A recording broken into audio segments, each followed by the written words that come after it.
This is my brand new little scrunch nugget. That's my granddaughter Gwen. So when I go through this presentation and I start talking about why we're behind, it's her fault. Okay? That's her older brother Ansel. They live in North Seattle and we're over there constantly. The last 6 weekends over there every weekend. Okay?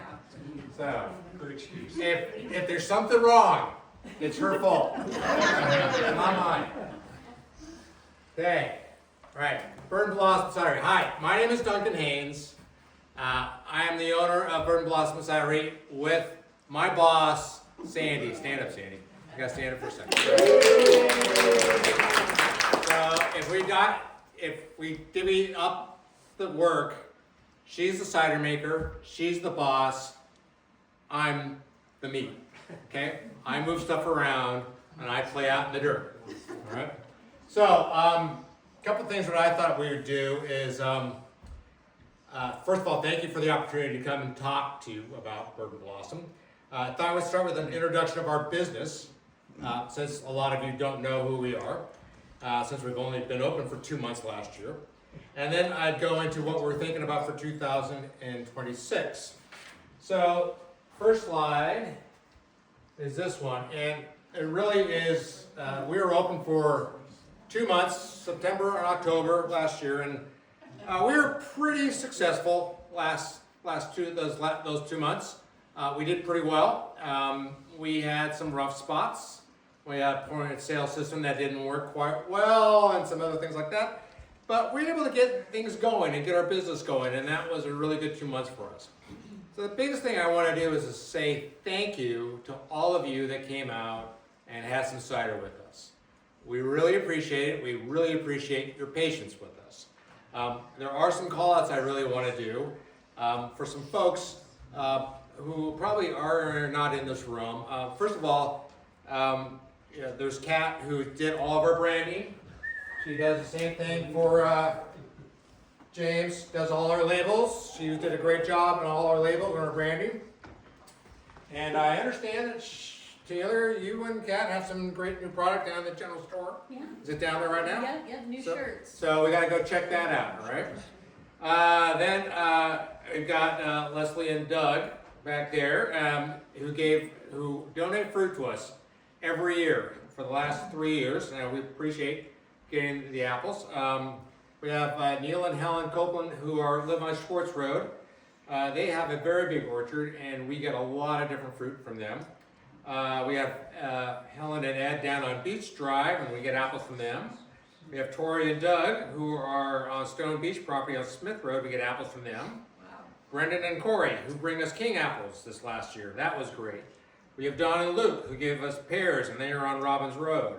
We have Roger and Jean, Eichmann, who are on Griffith Point, and they give us quince and apples. Then we have Brandon and Michael, who we got apples from them. They're also on Griffith Point. And then Sharon, who's on the corner of Flagwood and Robbins Road, she gave us apples this year. And then Dean, with Twin Vistas, he gave us access to their pears, their quince, and their apples as well. There's figs too. And then there's fig too. And there's a lot of sheep there that like the fruit as well. Yeah, exactly. And then shout out to Patty at the general store for putting us in her weekly newsletter. And of course, Lisa, is Lisa Van Horn here?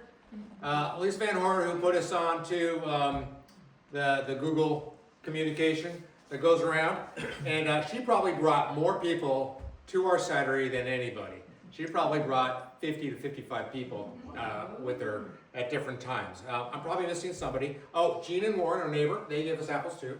But if I missed anybody, I apologize. Okay? So I want to point out a couple folks as I go on to my next slide. That is Bear and Nancy Bishop from Alpenfire. That's our opening day, first day. So one of the things I love about working at making cider and James, you could say this, making wine out here in Jefferson County is the collaboration you have. So we've been doing a lot of stuff talking with Alpenfire, and they've been great for us. Also the Finn River guys, what was it, the 5th day? We were open for business. the entire Thin River production team came out to our place and tried our cider out. And then they started giving us some ideas and some tips and some ideas. They loved our ciders, but their insights were fantastic. And then our biggest call out is for these two right up here. With these two, we've done, thank you so much for both of you. It's been great being on the island and having those two as a resource. If you go into our tank room, we don't have a production facility over in Central Washington. We have it here. We're local. So, but all the equipment came from James. All of it came from James. All right? James is great. He's helped us navigate TTB and the county rules. And of course, he's given me the occasional slap upside the head saying, that's the stupidest idea I've ever heard, Duncan. All right? So he's done that for us. All right. So a couple of questions for the audience before I get into kind of our business. So, who likes cider?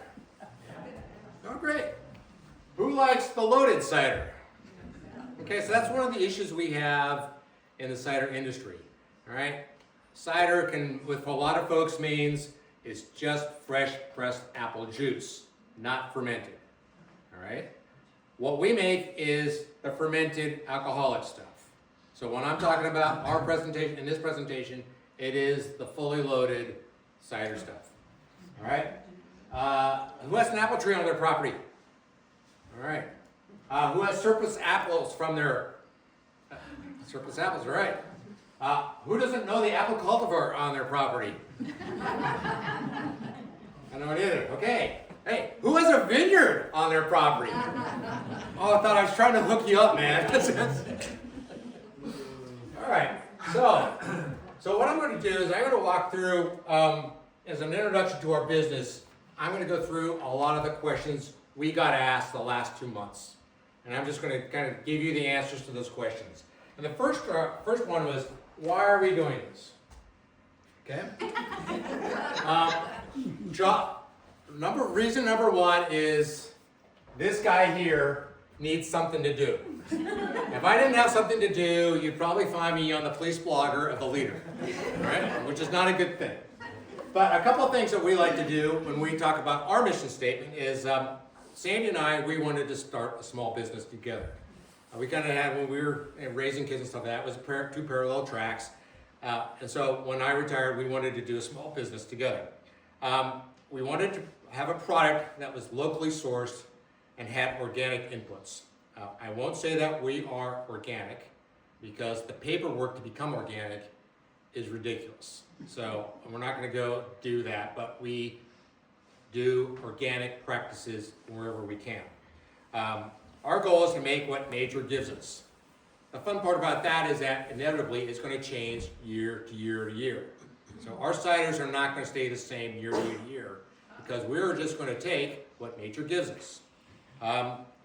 We wanted to have also an involvement with the community, and that's a big part of our cidery that we wanted to do as well. We wanted to keep it seasonal. We're not open right now. James and Taylor are trying to do stuff right now. We're not. We're going to be up. We're pretty much May to October, and we're going to keep it that way. And we're going to keep it small.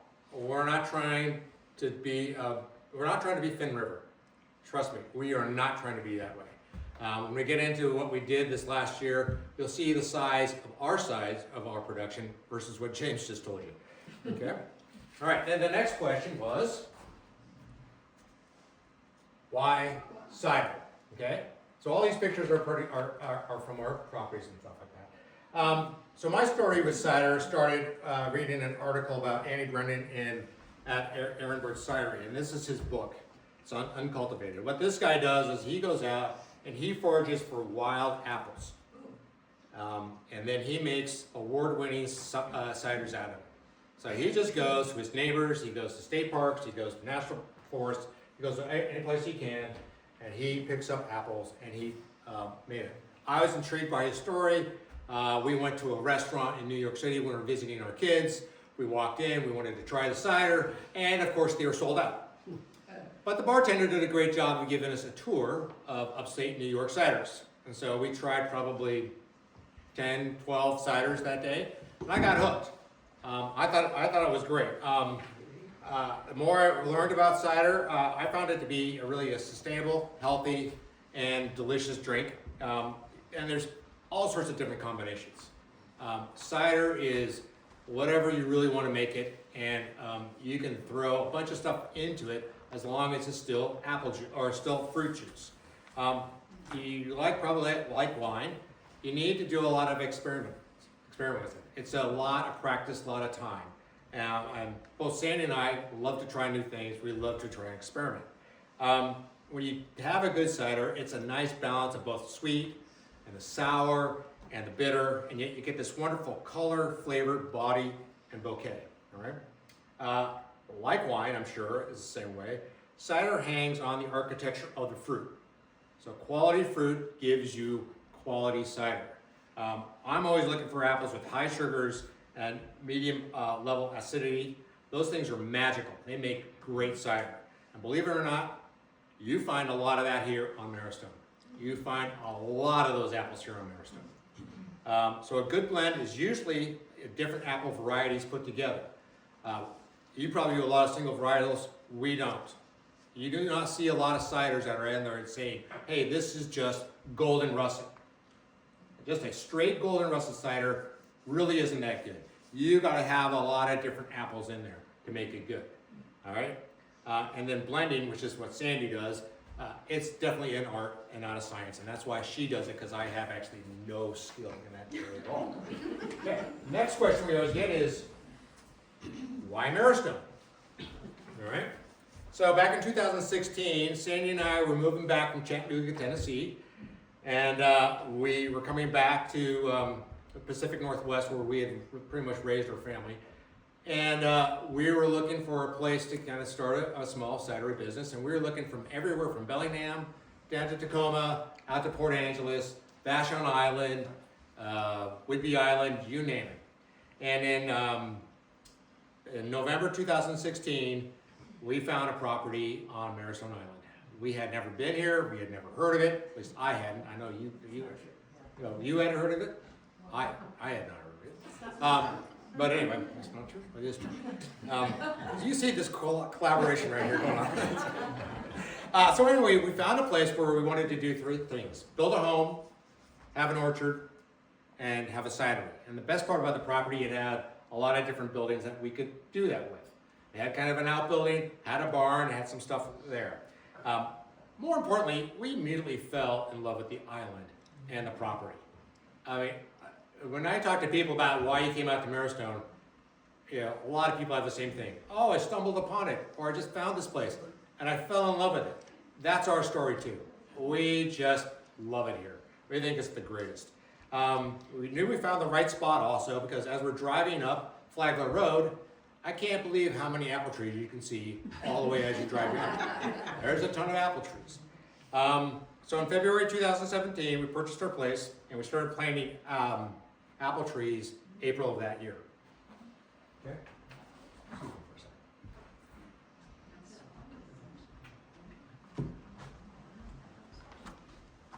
Okay.